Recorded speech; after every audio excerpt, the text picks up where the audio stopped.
So Adrian Peterson is now a Detroit Lion. That feels weird to say, but I think it's interesting. There's several things that I still do like about Peterson even today at 35 years old. This will be an example of one of them. It's going to be a run to the left side of the screen, and that's how the blocking is going to work.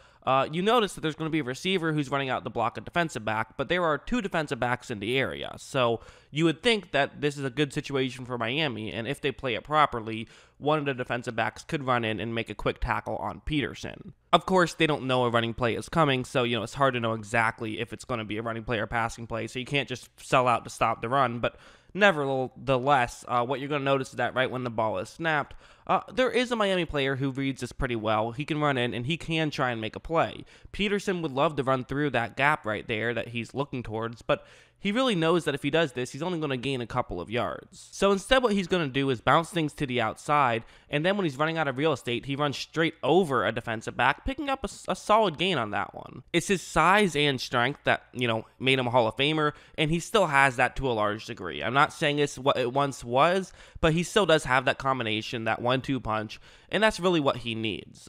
This next one's another example of it. That's going to be the blocking concept. Really what you want to take a look at will be James Bradberry, number 24 there for Carolina, because he's the one guy who is unblocked on this play. So it is going to be a run to the left side of the screen, and because of this, Bradberry has a very key role on this play.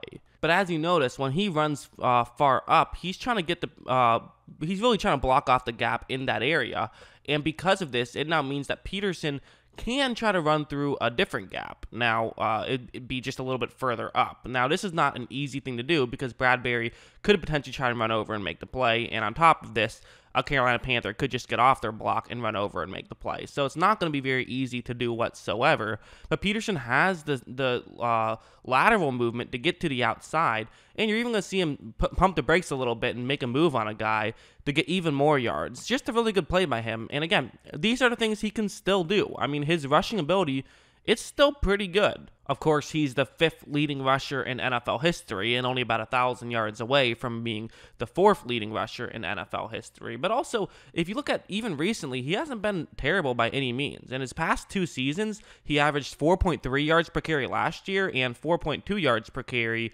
in 2018. And he had a decent amount of carries. He had over 200 carries in each of those. So he's definitely rushing pretty well. That being said, as I mentioned before, there are problems with Peterson. No bigger problem than his pass blocking. His pass blocking is the worst in the NFL, and I can say that with total confidence because at times I was wondering, is he even trying right here, or is he just trying to not get himself hurt?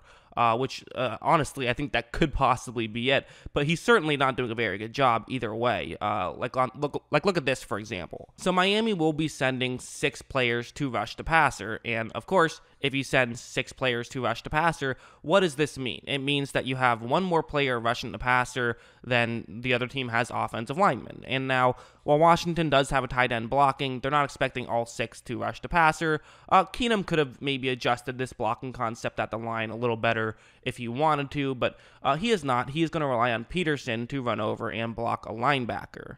Now, a lot of times what you'll see halfbacks do in this situation is basically just, lower the shoulder and kind of deliver one blow. You don't have to worry about trying to keep him, just stopped in his tracks. The chances of you picking up a 6-man blitz with ease is not going to be too likely. So typically, I mean, maybe you can. It depends on how good of a blocker you are. Peterson's not that great of a blocker, so, there's only certain things he should do. However, watch what he's going to do. He's going to kind of just stand right in front and get pushed away immediately, which Keenum somehow still got rid of that ball and made a completion, so credit to Keenum. But, that was just not a good play whatsoever, and he didn't put his arm out to try to make a play. He didn't try to run into that linebacker. I just don't know what he was doing, and again, that's part of what makes me wonder, was he just trying to avoid a big hit and he just sort of allowed himself to get pushed away? I don't know. It makes you wonder that. At the very least, not a very good play from Peterson, and this is another one. I didn't pick one example out of there. Right here, it's going to be another situation, this time 25, so defensive back, going to be rushing in right here, and what you're going to see is that Peterson does a decent job of getting in position on this one, which is good. However, 25 is going to just basically juke him out completely. Peterson's ankles break on that one, and it's just an easy sack right there. And that's just the kind of thing where Peterson is just an atrocious back at picking up blitzes. He hasn't always been this way too, which is why I kind of wonder if it's an effort thing more so than just him not being good, because in the past he was better at this. So I think that it's fair to say that it might be an effort thing. And I think it's a real problem. Like, honestly, if I'm a defensive coordinator going up against the Lions, I'm probably preparing a lot of blitzes for when Peterson is out there. And you know what? Maybe you could try to use that to your advantage by knowing other teams would blitz, putting Peterson out there, and then trying to take advantage through the passing game. But I think at this point, we're just getting to, like, that scene from The Princess Bride where the battle of wits to the death type thing. I don't think that that's really the way you want to go down. I think you would rather just have a back who can pick up blitzes, and Peterson's not that guy. In fact, I think it's fair to say, I mean, he's not exactly a tremendous pass catcher either, so I think it's probably fair to say on third downs, just don't even have him out there because that's not why you're going to use him, unless, of course, you're running the ball on third down. One more slight problem I do have with Peterson is going to be that I saw this a couple of times where he would just jump cut way too often, and his jump cut isn't as explosive as it used to be. I think he relies on it a bit too much. Like on this one, it is going to be, that's the blocking concept, so a lot of one-on-one matchups. One thing I do have to mention is that I think this is going to be a mistake by Keenum. Once again, I'm getting on Keenum a little bit. I do think this is a mistake by him to run the ball to the right side of the screen. I think that you have, all three additional players, the three players in the box.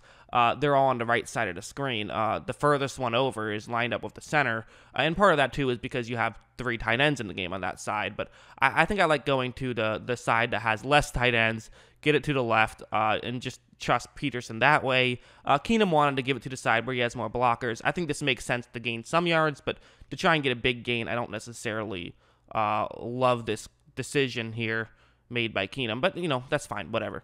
I also have the power of hindsight because, as you see, there are going to be gaps that are opened up to the left. And again, Peterson took the handoff to the right, so he had to run in that direction a bit. But now he sees those gaps. He does a very good job of being aware. He realizes where the correct gap to run would be. And so he's going to try and get into one of those gaps. But I think the move here is just turn around and start running with Peterson's skill set now. In the past, his move would be to jump cut because he could do it with such ease. But now, as you see, it's a little bit slower, and he isn't able to get cleanly through either of those two gaps. And I do think that had he just sort of turned his hips and ran through, especially the second gap, I think he would have had the speed to get through that. I just think that his jump cut isn't what it once was, and he needs to stop relying on it. That may be a nitpick, but that is something that I've noticed. However, one last thing I have to mention will be shown on a play like this. The blocking concept is going to be run to the left side of the screen, so to Peterson's right. And I've circled Luke Kuechly with that black circle there. The reason why I've done that is because watch how good of a job he's going to do at getting into this play. He completely gets by the guy who's supposed to block him. He's in position now where he can make a tackle on Peterson. So great job by him. And he is going to make a tackle on Peterson. So why am I showing this? Well, watch how far forward Peterson is able to fall. He still gains several yards after that. And honestly, he does that a ton. He's great at falling forward. And so he sort of picks up those yards. And if you can fall forward and pick up 2 or 3 more yards, that's a huge difference on any given run. So definitely that is something that he's bringing to Detroit. And again, I think part of it too is you're just getting a veteran, you're getting a Hall of Famer in the locker room, someone who can hopefully, teach you some tricks of the trade. So I think that could help, especially with some of the younger halfbacks on their team. And it's low risk, high reward too. So, I like the move, but just in case you're curious what Peterson brings to Detroit, well, that'll be it. Not a perfect player by any means, but he definitely does some things very well. And if you use him correctly, he can still be an effective back. That's just what I think. What do you guys think? Let me know in the comments below. Always love hearing from you. And of course, as always, thanks for watching.